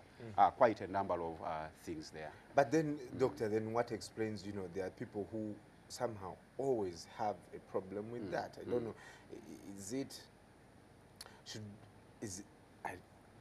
But these guys, because I know they're always maybe, for them it seems like the whole day is cold all the time. And when you ask them, they say, yeah, sinuses. Yeah, so those... Is that acute, what do you call, sinusitis? Or? Many of the people present like that are having allergy of the nose. Allergy affects the whole body, but can manifest in different parts of the body in different ways, and the nose is one of those that can be very much affected. Okay. So when you have allergy, you tend to get nasal congestion at different times of the day, especially in cold weather, because allergy simply means that you are overreacting to your environment. While another person could be in a cold environment without any problem, somebody with allergy, when they are in cold environment, they are going to get a discharge. The nose is going to get congested. So mainly those are patients with allergy. And all it means is that they are exposed to something that they are reacting to continuously throughout the day. Those are the kind of people who have that kind of, nose problems throughout the day. However, many of the people, they get affected in the morning. When the day clears, when the day warms up, you get them getting well. They are fine. Yeah, they are fine. So they are just reacting to cold. To coldness. But there are many things we can react to in the environment. Smoke is one of them. Dust, perfumes. Unfortunately, these things are not avoidable. Yeah. We have to live with them because they are part of us. Right. Yeah. The throat. In the throat, again, we see a lot of allergy in the throat. As I said, allergy affects the whole body. Yes. Could be in the nose, the ear, and the throat. But there's a lot of allergy in the throat. The other common thing is infections, which may be like the tonsils, which we find in the throat, could also get infected. You may have problems where you have acid coming from the stomach, flowing upward through the food passage. When it reaches the throat, can cause a lot of havoc. Many people may present with pain in the throat. Some may feel like the throat is overdrying. Some may even get voice issues. All those things can happen when somebody has acid reflux, where acid comes from the stomach and flows backwards. Wow. And of course, the other thing that we look at, especially in older people, is the cancers. Quite a lot, cancers in the larynx, cancers in the throat, cancers of tonsils, something like that. Right. Yeah. We'll get some of the comments that our viewers had. Why does an ENT specialist perform nasal endoscopy? Endoscopy simply means looking inside. Where you can't see with just open eyes, you need special equipment that you can use to look inside there. So endoscopy simply means looking inside. So when we do nasal endoscopy or endoscopy in the nose, all we are doing is to do a clear examination. See very clearly what we can't see with a normal examination. That's when we need to do an endoscopy in the nose. Could also be done in any other place, but the nose is just for clear vision. Right. Yeah. I have acute sinusitis. Is that sinuses? What is the effectiveness of non-prescription nose drops or sprays? Acute sinusitis simply means you have an acute inflammation or disease of your sinuses. Could be due to infection again, could be due to allergy. How the use of the self-prescribed nasal drops, I just need to advise that there are many, many nasal drops on the market. Yeah. Some are meant for particular diseases. So if you went to just buy, you need to be very, very careful. You may pick one which is good but not working in that condition. So I would advise such a person, if it doesn't work in a few days, make sure you see a doctor who can help you sort out yourself well. But on one hand, if you were to use one drug, if you have a nasal problem or a sinus infection, you would rather use a nasal drop only. Even if you don't use an antibiotic, even if you don't use a painkiller, as long as the nose is open and everything is flowing out, the disease will be corrected. Right. Yeah. Does it have, is it like, are nasal drops also like tabs? Can they make you drowsy or? Not many of them make you drowsy. However, long-term use of some of these nasal drops can cause side effects. The many we know on market, when you use them beyond a week, when you use them again, they tend to cause nasal blockage. Initially, like in a few minutes, you feel well, but after that, the nose is going to block even more than it was before. So many of these nasal drops, we don't advise them to be used in more than 7 days. Wow. What is, now you'll help me with this word, the dysphagia. Okay. Dysphagia. Dysphagia. Yeah. Basically, that refers to swallowing. If somebody is having problems of swallowing, food is not going well, they feel as if food is stuck in the throat or in the esophagus, that's what we refer to as dysphagia. Yeah. Okay. What causes that? Is it still the causes? The acid? No, acid could be one of them, but the causes are quite many. The esophagus, the tube where the food passes the stomach, is usually a closed tube. It's only opened when the food is going down. So anything that disturbs the opening of this tube is going to cause dysphagia or problems of swallowing. This may be, you may have like things growing within the opening itself, could be like tumors. You may have things pressing on this tube outside within the chest, or you may have even muscle problems, because for food to move down, you need these muscles which keep propelling it downwards. So when you have problems with your muscles, which may be issues of nerves, you are going to have problems of swallowing. Yeah. Sleep apnea. Sleep apnea. Is that also an ENT condition? Yes, absolutely. What causes that? Because sleep apnea basically means that one is not able to breathe well when they are sleeping. These are people who momentarily they may stop breathing at night. You know, you see somebody stops breathing for a few seconds and then picks it up again. That simply means that the passage where air is supposed to pass, which is meant to be open throughout your life, has some blockage somewhere. This blockage could be in the nose, could be in the throat, could be anywhere in the trachea up to the lungs. So anything that causes blockage of that tube or partial blockage, it may not be complete. It is going to cause apnea. And this usually happens in the night because when we sleep, our muscles become loose. When you are awake and up and down, the muscles are strong, so the tube can remain open. But when you sleep, they become weak. So even the little space that has been remaining there may completely close off. So this is the kind of person who may stop a bit. When they sort of wake up a bit, the tone comes back, they breathe again. So something like that. So it can't lead to death or something? Because of course it is Is dangerous. there a standard time that you know, the person should stop breathing? Normally we talk of about 10 seconds, or if one is not like they keep interrupted about 8 times in a sleep of, you say 8 hours, that's quite dangerous, because we know that we need oxygen for the body, for the heart, for the brain, and the rest of the organs of the body need oxygen. So prolonged starving of the organs with oxygen can be a problem. Yeah. And these are people who really need to be cared for, because especially this kind of thing can cause chronic heart problems, where you may have the heart getting bigger than usual. And of course, when the heart becomes big, it doesn't function well. That means that person will need urgent attention. Right. Yeah. If you're just joining us, Dr. Becca Bugembe from Mulago Hospital this morning, sharing with us some of your ENT complications. We asked you to send those questions, and he is looking at some of them. Very scary sleep apnea. If you're having it, you can definitely go to our Facebook page and share with us your experience, or Twitter at morning at NTV. Doctor, apart from, you know, what you do as, say, prescription, you give us nasal drops, you do the surgeries, if you need to get any cyst out or something like that, are there, say, lifestyle behavior changes that we can start today to make sure we don't get some of these complications? The head is not away from the body. And whatever we do for the body to keep us healthy will also be useful for the ear, nose, and the throat.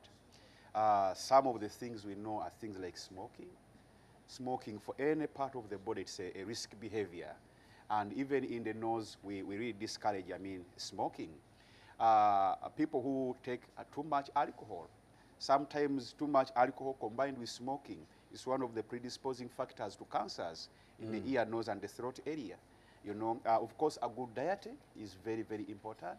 For those who are having allergy, unfortunately, allergies cannot be cured. There are things that one is born with. You live with them. They are on and off. But we always advise them to avoid. If they can discover what they react to, the best treatment is to avoid some of those things they react to. Right. Yeah. Someone here asking, what is swimmer's ear? Swimmer's ear, that's when the ear is wet, there are diseases we know that can affect that ear. And many of these are fungal infections. The fungal infections like wet areas. So it basically comes with a lot of itching in the ear. And sometimes we are a discharge, a watery discharge afterwards. So when one has that kind of thing, they are having fungal infections in the ear. And that's basically what we talk of as a swimmer's ear. Common in swimmers, usually a wet ear predisposes one to get such kind of things, and usually with a lot of itching of the ear. Are there other complications of that kind of disease? Yeah, of course, when you scratch the ear so much, you can injure the sensitive skin of the ear canal. And with those little traumas in the ear, bacterial infection can come in. Usually these manifest with severe pain, hearing problems. Sometimes you even see past discharge coming. Definitely, those swimmers' ears can get that kind of thing. Well, if you have any other questions, please continue this discussion on our Facebook page. You can also tag me on your tweets at mbgold2 and, of course, at NTV Uganda. Make sure you send those questions there. Dr. Becker, next time we will bring you and we now start, you know, special, you know, particular conditions so that we help people. Go to our Facebook page and let us know what you'd like us to cover. Now, coming up on the show, he has inspired thousands, not just with his TV show, but also with his music. Stay with us, because this is going to be a surprise for you. We'll be right back. You're watching Morning at NTV with Simon Kasiate, Mabel Kebirunji, and Brian Mulondo.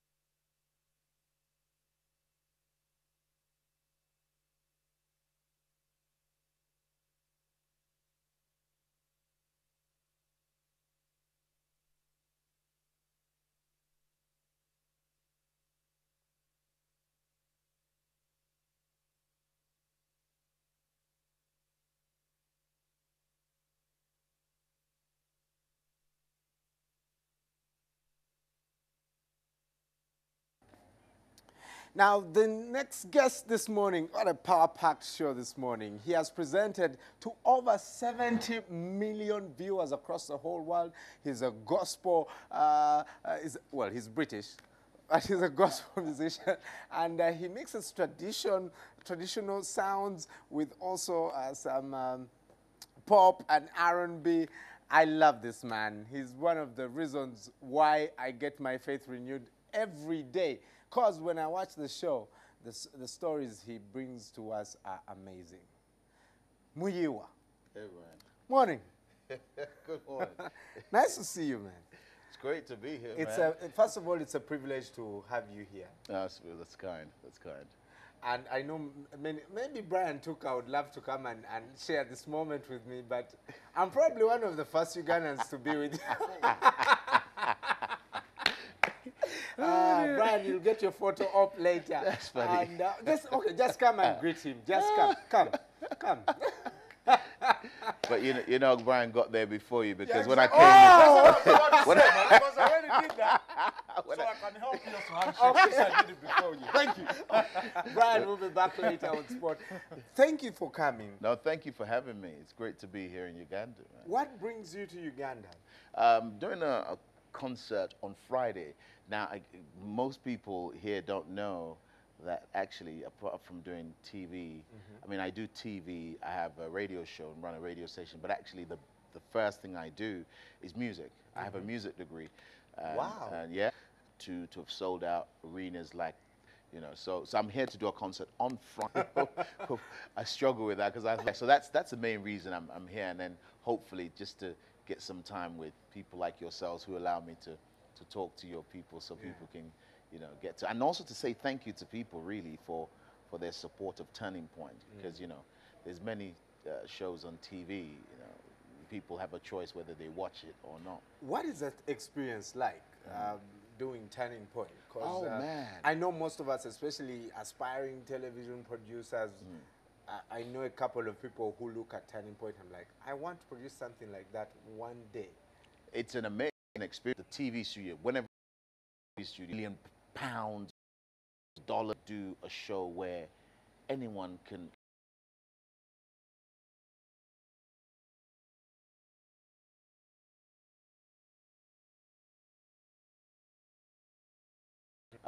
but most of all, when I finish here in Uganda, I'm back in London for about a week, then go off to Turning Point again. It's tiring. Yeah. That's the truth. It's tiring. And then you have to do that with your music. Yeah. So you know, you do the concerts, you do the TV show, but the TV show is rewarding when you see people on Facebook saying, oh, you know, I mean, you get things like I was going to commit suicide, and then I saw a show, or you know, I was feeling depressed and I saw a show, and then there are some people who send you requests for money. So, oh please, can you send me some money for my school fees? So yeah, I'll keep praying about that. One of the stories that I watched was Dwayne's story, and you know, the mother getting them from one home to another, and it showed me how, well, he's a star out there, but faith can transcend anyone, you know, regardless of what you do. For you personally, how have the stories of the people you talk to, thousands of people you talk to, changed your own life? You know, in the first instance, to be honest with you, when I do those stories, by the time I finish doing them, I feel knackered, like I need counseling, because some of the stories are so heart-wrenching. You know, a young girl who was 3 years old was raped by her mother's boyfriend, then went to church, was abused by the pastor, and you're listening to this and thinking, oh my goodness. Yeah. But to watch how things go and watch how people, whether high or low, whether stars or some guy on the street, how this faith element, this Jesus element makes a difference. It's just, it encourages me, it makes me realize, actually, it's more than just entertainment. Because, you know, of course, people look at you, they're watching you, see you on Facebook and think, oh, I want to be Brian. They don't realize the life of Brian. They don't realize the challenges you have to go through. And for you, the only thing that would get you through is your faith, you know. And so for me, doing those stories, it helps to remind me, so that when I'm going through my own personal challenges, I think, you know what? Yeah, this God thing is for real. But the truth is, it's a double thing. On the one hand, it's very tiring, emotionally draining when you hear the stories. On the other hand, it reminds you that, wow, okay, there is hope. Yeah. You know, there is hope. There is hope. Yeah. Quickly, Your salvation story. You know, all of us have a story. Every time I share my salvation story, someone says, "What? You're joking?" Yeah. What is your salvation story? Man, it's incredible that you asked me this on breakfast TV or normal TV show. You don't get to do this in the UK or in America. But my story was I grew up in the Church of England, in the Anglican Church, and then my parents sent me back to the UK at the age of 9. So I lived from the age of 9. Actually, after that, I never saw my father till when he was assassinated in Nigeria. The same week I was to see him was when he was shot dead in Nigeria. And then my mother, she became a missionary, lost her to a car crash as she was doing missionary work. So for me, going through all that, I lived by myself pretty much in the UK. It was horrific. I mean, people think once you get to London, everything is fine, you know. And having traveled around, that the same challenges you face here is what people face. It was horrific. One uncle to another who kicked me out. I remember specifically 12 years old, walking the streets of London with all my belongings in one bag. The bag splits on the floor. I start crying. I'm a 12-year-old, alone in London. Alone in London. I'm crying and thinking, man, I need to try and get to my sister who's in a different part of London. But she was tired of being mummy and daddy because she was only young herself. Yeah. So I'm crying and people are just walking past me. And I just thought, man, Jesus, I need help. And those were some of the points where I said to God, and I made a clear decision that, Jesus, I want you in my life. If you're for real, if this thing is for real, then I want it in my life. So it wasn't a moment where I was hit by a lightning bulb and fell off my bus or my horse and was blind for 3 days. It was a simple decision where I thought, I'm in a bad way. Jesus, I need you. And he came in, and my life has been, I mean, the journey has been incredible. Right. You know. I must say it's incredible being with you now, because I watched you on TV yesterday. And I'm hanging out, y'all, with Muyiwa. I'm hanging out, y'all, with Brian. Yeah, we'll have an endorsement later. But he's going to be live in concert. Yes, he sings, if you didn't know that. Live in concert on Friday at Popo Memorial Center. I'm told Judith Babide is going to be there. What's the other name? But Samali Matovu, Wilson Bugembe, some of the great musicians are going to be there. And guess what? It's free of charge. So, yeah, thanks to... Why are you doing it free of charge? Well, it's not really me. I wish I could claim the credit for it.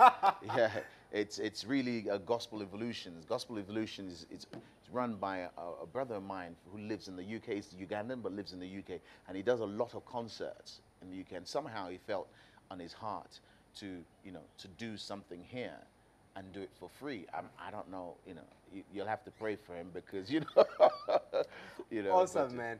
Let me invite Brian on to sit here. Grab a chair, Brian, and come and ask one question. If you had one question to ask Muyiwa. Doesn't it feel weird? And just grab a chair and one question. Ask him one question. You know what? For Muyiwa, I'll decide to stand. I'm okay with it. You can sit. I'm not too much of fascinated by superstars or anything like that. But for you, I will today. For one good reason, because the kind of things that you do on TV mean so much to the world, because we all live on hope. If we didn't have any hope, and the kind of shows you do bring a lot of hope to so many people who have lost everything in life, but probably you bring back something to them. So nice to meet you. And great to meet you, man.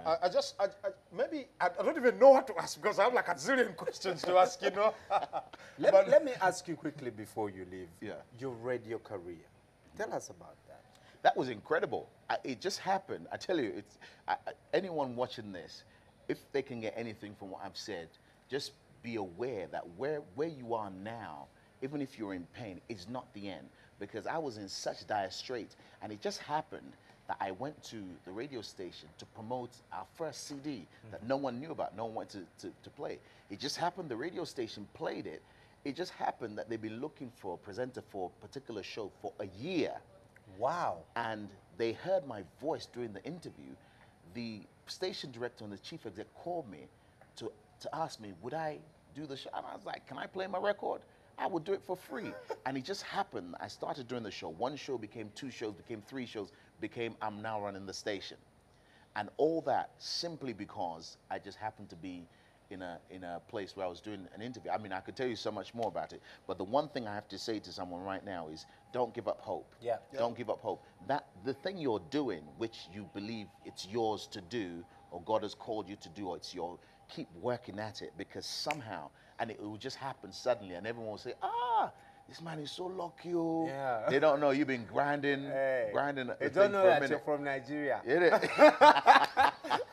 The question I was going to ask was going to take a lot of time, because I was imagining, man, how do you keep yourselves calm when you find this guy who has, I mean, such a touching story, and you have to be on TV. Sometimes I'm sure you even want to tear, but you can't because you're on set. How do you handle that? And also your life into, because someone sees and says, this guy must be holy, perfect in each and everything. And then you're also a human being at the end of the day. Yes. So how do you put those together? For me, when I'm doing the stories on set, there are some times where it gets a bit too much for me, but you just don't see it because we edit it. You know, there was one show actually where the producers left it, and you could see me just crying because it was so heartbreaking. But in terms of my own self personally, man, there's a lot of gaps. Let me tell you, just this morning coming to your studio, there was this guy at the hotel. He was misbehaving. I'm thinking, just because you're a foreigner, don't mean you can come to my, because, you know, I'm an African. Yeah. You don't come to my continent. If access your country, man, we're brothers. You know how it is. I'm like, so you know, and I would, in my head, I felt like punching him out. Yeah. And I thought, Jehovah, you still have this thing inside of you. I said, God, forgive me for my sins. Oh. I can see you're still British, but have the Nigerian touch. Keep it. Well, Muyiwa and River Songs, this Friday, please go and be blessed. Make sure you're blessed. I can tell you for sure that you know, when Victor left and you started the show, I was like, Who's this Negro? And you know, Victor is great. We call him official color because he's light skinned, and then I come in this black guy. You see how much? Can you see him? Where is he? Where is he? Get some more light. Yeah, and you've done an awesome job. That's good. Inspiring people. Thank you so much. We'll be there on Friday. And Brian, please, can I just say, for anyone who's watching, who's not familiar with the music I do, and they only know Turning Point, they think, you know, does he really do music? Get on Facebook, Muyiwa and River Songs, or on Twitter, at official Muyiwa, and watch the stuff, and see whether it's worth your time on Friday. I bet you, if you spend 5 minutes watching the clips on YouTube or Facebook, you'll be there on Friday. Right. Well, speaking of clips, let's leave you with one of the clips of Muyiwa and River Songs, and of course Turning Point. When we return, we'll be talking sport. Morning.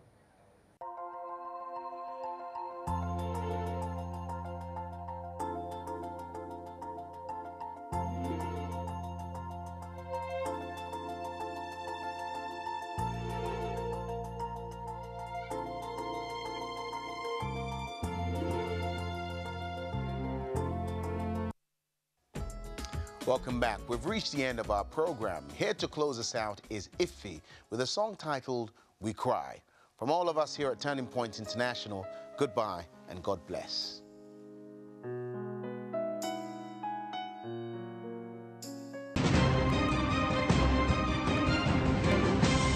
You're watching Morning at NTV with Simon Kasiate, Mabel Kebirunji, and Brian Mulondo. Hello, is this Munji? Yo, this is Munji. I am feeling your new Virgin Jam right now. It is off the hook. Thanks, man. I'm also feeling you. Seducer. Make a call for whatever reason. Call someone, call anyone, and change your life. Make a call and you could win 100 million shillings, a car, or a smartphone with free data for a year. Plus, win 2 free minutes every day. Airtel. Together we can.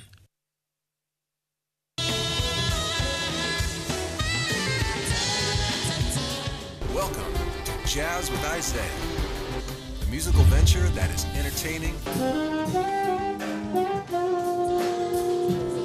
I'm a prisoner, you're a prisoner.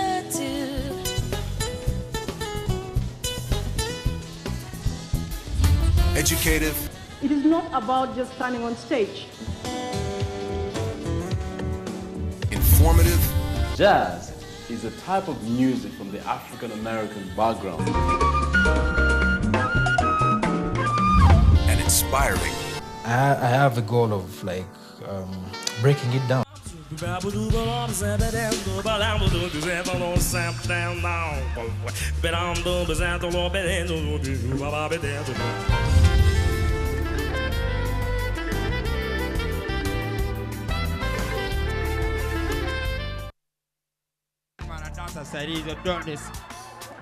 Aro, give me 5 stress, 3 gonorrhea. Kale muli wano, you think you've brought carpasses. Omwana yena sobola gamba super deep. Si myaka jaffe. I'm like, I like my swag too. So what about it? Then she was like, I also like your accent. That village accent. Now. Okay, why didn't when you got political tayaka no muzanga nakajawa. Kati nekambuza, mukabete why are you crying? Nekagamba basajengeri je bafulumiza mu lukwago. I think I'm Big Mitch, Larry Hoover. Put that in Kiprotich's accent. I think I'm Big Mitch, Larry Hoover.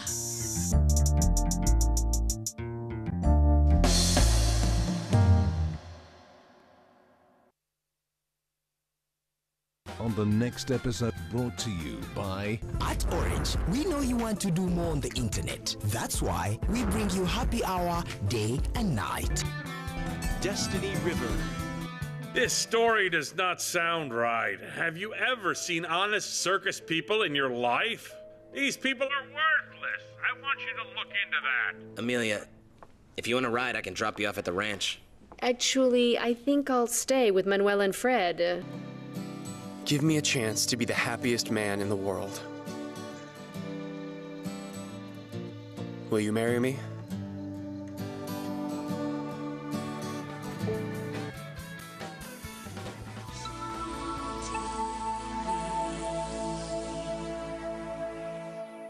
You can download movies at the lowest prices another fast from Orange. Dial *133# to buy a data bundle. Happy hour changes with Orange. Today changes with Orange.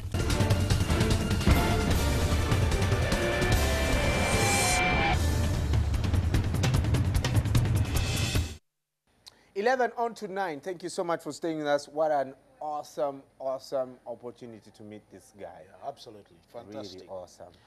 It's brilliant to meet people who give hope to others. Yeah. You know, we all live on hope. I'm telling you, if you woke up one time and you're thinking, okay, what's there to life? I'm suffering, this and this is going on.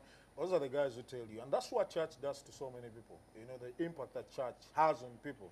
That's what they forget. They don't have to give you money, they don't have to give, but the fact that someone tells you at the end of the day, things will be okay. Yeah. Things will be fine. It's very important in life.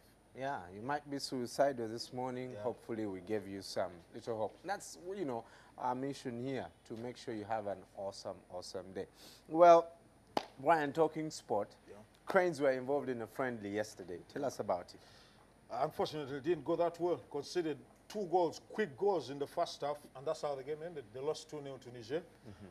But of course, it's a good warm-up because, for me, I think the importance of these friendlies that would attach to such games is, one, physicality. In terms of fitness, it gives a lot to the players because, for example, some of our players have not been playing competitive football. Look, I know cases who are playing Sekafa, but how about the rest that could be chosen? And maybe even those who are playing professional football who are not starting for their teams and doing stuff like that. So it's important that they play in a competitive game. It gives you some match fitness and also some match sharpness, which is very, very important. So I think beyond the results, it's important that you have time and play a competitive game before the bigger one with Ghana. But also, once you lose 2-0, maybe it's a wake-up call. If you go into Ghana saying, okay, maybe we could do something.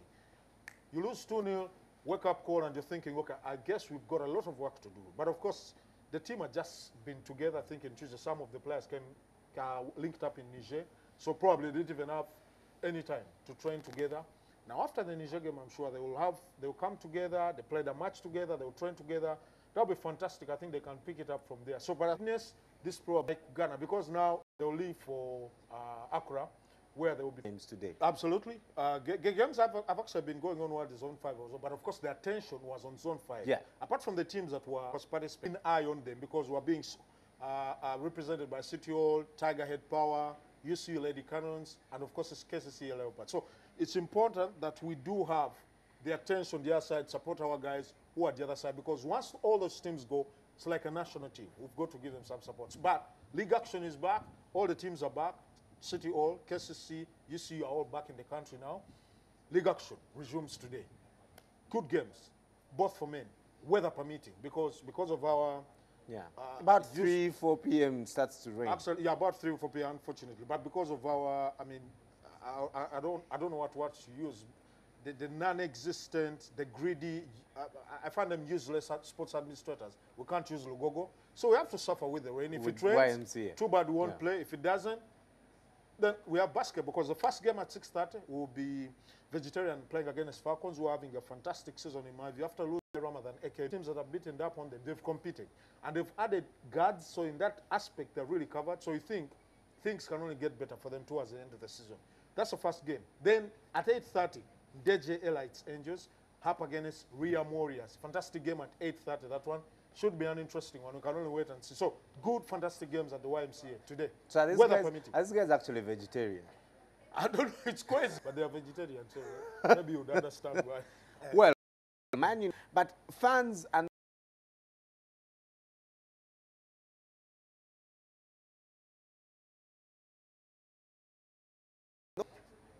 actually, Mike Fellan, who I don't want to read some of the young players who have been coming up, are going up. He could work hard to actually prove. think because he will work towards that. Sometimes that gets to your head and, okay, he's a cool boy, that's a good thing. He's not going to get red cards or kick people and anything. That's a good thing about it, because sometimes you might try too much and then end up doing silly things on the pitch. But I think Danny Welbeck, then a couple of other young players sent out on loan, and maybe now they have, I think, Johnny Evans amongst the graduates that are in that team. Apart from that, you'll be hard-pressed to find any new. The whole team seems new. So that's why, and maybe Darren Fletcher, okay. But that's why McFarlane was concerned about the identity of the club dying, that they are only buying in now superstars and no more grooming. But if there's anybody who understands grooming kids, I don't think so many people are better than Louis Van Gaal. So I'm sure I would turn, because he's just coming. You don't expect him to get academic graduates into the first team. He's got to sort the United mess, because United needed a very strong team. So I think that needs to be sorted. So the concern actually for people like Mike Fellan and David Beckham that an academic graduate has been sold. But also the other issue is people think maybe United did not buy the most important players they needed, like in defense and maybe a defensive midfielder. But tell you what, Brian, if you have Falcao, Robin Van Persie, Juan Mata, and Angel Di Maria scoring goals, nobody will be talking defense. Yeah. Because the best way to defend sometimes is to attack. Talking to some Man United fans, Eddie Okila, one of them, yesterday saying, Man U is getting stronger. Man U is getting organized. We are back. I love fans. Yeah. They get excited at anything. Even if they're about you, they'll be excited. It's a new signing. But I can tell you, Man U has a lot of time. 1 game per week. Definitely. It would be a shame if it doesn't take this. In a while, yeah. Well, Roger Federer, did he join Serena Williams, Djokovic, and Andy? Yeah, they did. And Roger, of course, beating up on little known, because Roger beating up on little known Roberto Batista from Argentina, 6-4, 6-3, 6-2. So that was in straight sets. So he makes the quarterfinals. He's going to be facing Gaumo Fils, who beat up on Grigor Dimitrov. He's Maria Sharapova's boyfriend, this guy. So they're all out of the US Open. They can go and enjoy life. Gaumo Fils, one of the most fancy tennis players, but he can be silly at times. When he has to win a game, he has to go fancy, hits the net. It can be so annoying sometimes if you're supporting this French guy. And of course, he's African-American. He's a great player. I almost call him African-American. He's black, but of course French. One of those like us who decided to go to search for pastures green. But anyway, he beat up on Grigor Dimitrov, 7-5, 7-6, 7-5. Fantastic game for Gaumo Fils. He's not lost a set. He's made the quarters. Roger, beware. In the women's team, of course, in the women's game, Peng Shuai beat up Belinda Bencic, 6-6-1 to make semi-finals to play against Caroline Wozniacki, who's played her best tennis, I think, in 3 years for me. She's made the quarterfinals for the first time in 3 years. She beat up on Sara Errani, 6-love, 6-1. So today, Novak Djokovic plays against Andy Murray in the quarterfinals late on in the night, about 3 a.m. And then Serena Williams will also be in action against Flavia Pennetta at about 2 a.m. in the morning. Right. So those who can stay up watching, be good for you. Right. Yeah. Brian will be at Club Silk on Monday. Sports Brian bar. is at Club Silk every Monday. Every Monday. Yeah. With Patrick and Aisha, the whole crew. And Isma, who is back, will probably join us. Isma comes back tomorrow. And he comes back, of course, to welcome the good news. They have a new Chabazing. I don't know whether it's checking him out, but he's back. Please get some rest and tomorrow come back refreshed. Also, Lumansi and Alan will be here 1:30 p.m. with Omumori. Check out your African proverb before we leave.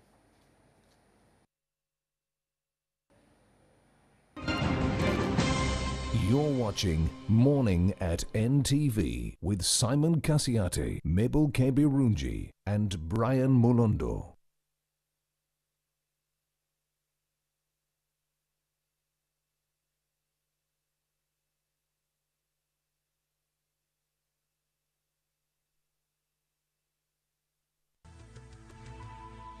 NTV, turning on your world.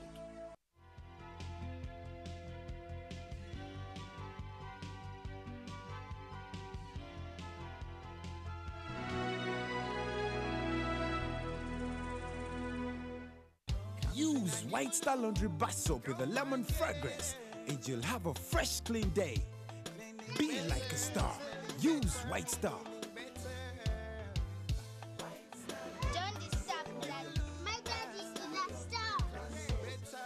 White Star Laundry Bar Soap. All day fresh clean. Stand up to be counted. Brought to you by UBOS. It's your right. Just can you imagine that we have to be counted with everything, including our animals? Isn't that strange? Census is a very important event. It's the official counting of population and housing. It's very important for everyone to participate and answer all questions truthfully. They're suspicious about the things they're asking. The information you give is very confidential. NLIT is used for planning, improving service delivery, and equitable resource allocation countrywide. Oh. Census is here. Get ready to be counted. Starting from 28th August to 6th September 2014. Together, we count. This message is brought to you by Uganda Bureau of Statistics. Kampala has been voted in the past as one of the favorite cities for tourists, one of the most peaceful cities.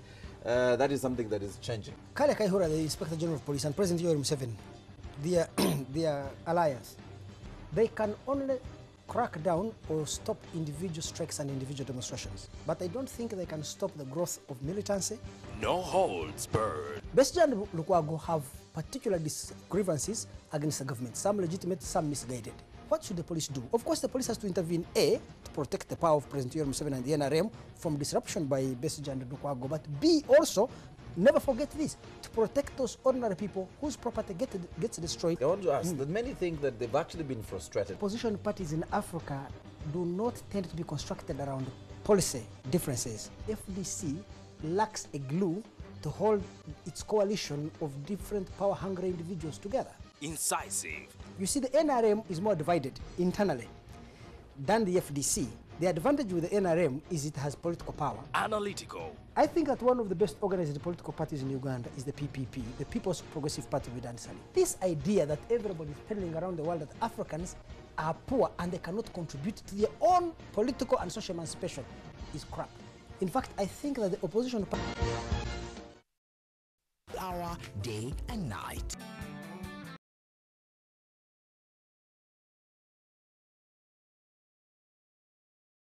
Don't you miss me? Tell me.